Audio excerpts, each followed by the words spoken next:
పూంచ్ నుంచి పూర్తి డీటెయిల్స్ మా కరెస్పాండెంట్ రాఘవేందర్ రెడ్డి అందిస్తారు.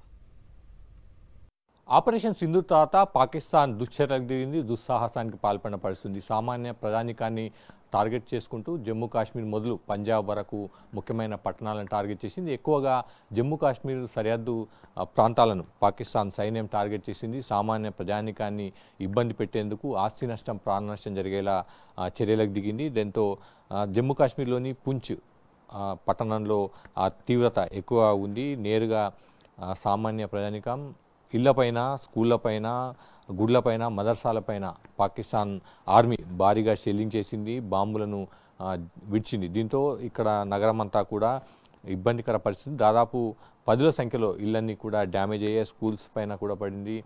అదేవిధంగా మదర్సాలు, గుడులు, ఇలా చాలా ప్రాంతాలను సామాన్య ప్రజానికాన్ని టార్గెట్ చేస్తూ పాకిస్తాన్ ఆర్మీ ఒకసారిగా బాంబులు జారవిచ్చింది. అదేవిధంగా షెల్లింగ్ కూడా చేసింది. మొత్తంగా చూస్తే ఇక్కడ పెద్ద ఎత్తున ఆస్తి నష్టం జరిగింది. అదేవిధంగా ప్రాణ నష్టం కూడా జరిగింది. 16 మంది కేవలం పూంచ్ జిల్లాలోనే 16 మంది కన్నుమూసిన పరిస్థితి.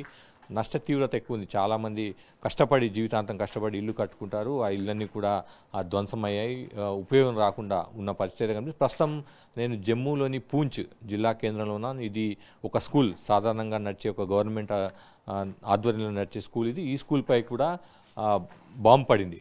చూడొచ్చు డ్యామేజ్ ఎంత తీవ్రంగా ఉంది. మొత్తం బిల్డింగ్ సంబంధించి గ్లాసెస్ అని, విండోస్, గ్లాసెస్, డోర్స్ సంబంధించినవి కూడా ధ్వంసమై ఒక్కసారిగా పడితే మొత్తం కూడా కింద పడింది. కొంత భయాందోళన వాతావరణం నెలకొంది.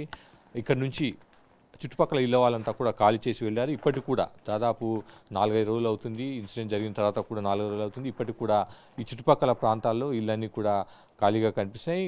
మొత్తం మీద మాత్రం పాక్ సాధారణ ప్రజానికాన్ని టార్గెట్ చేసింది. అమాయకులను టార్గెట్ చేసి ఆస్తి ప్రాణ నష్టం చేసేందుకు అన్ని రకాలుగా ప్రయత్నం చేసింది. అయితే భారత ఆర్మీ వీలైనంత తీవ్రంగా తిప్పికొట్టింది. వాళ్ళ పాక్ దుశ్చర్యలను ధీటుగా ఎదుర్కొన్న పరిస్థితి కనిపిస్తుంది. అయితే ఇప్పుడిప్పుడు సాధారణ పరిస్థితులు జమ్మూ కాశ్మీర్లోని సరిహద్దు జిల్లాలో సాధారణ పరిస్థితులు నెలకొంటున్నాయి. కెమెరామెన్ శ్రీనివాస్తో కలిసి రాఘవేంద్ర, పూంచ్, జమ్మూ నుంచి.